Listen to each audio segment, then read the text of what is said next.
Mheshimiwa Spika, nadhani utashangaa nikikwambia kwamba taifa hili lina madaktari wa kutibu saratani, yani oncologist kwa lugha ya Kimombo, ambao wanatibu saratani nchini Kenya, wanaohudumia wa Kenya takriban milioni 45, ni madaktari 23 peke yake.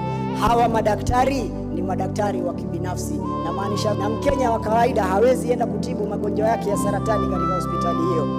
Kenya miaka 55 ya uhuru, leo tunajipiga kifua tukisema tumeendelea, na ilhali tuna madaktari wa upasuaji, yani neurosurgeon 18 Kenya nzima.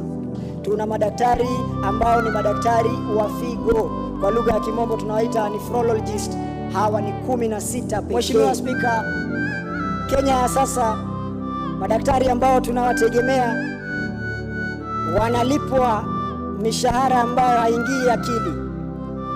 Nitaanza na ile wanaita entry level ya daktari kuingia, na ukiona mshahara wao wakimaliza kama mwaka mmoja hivi, mshahara wao wa kwanza unaanza na shilingi 44,000.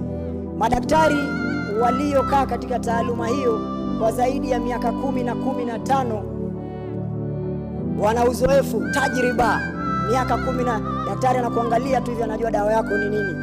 Analipwa kati ya shilingi 100,000 na 14,000. Kenya ya sasa ndio unaona tunapata uhaba wa madaktari. Wengi wanakimbia, wanaenda kufanya kazi nje. Wengi wanafungua hospitali zao za kibinafsi ambazo haziwezi kufikiwa.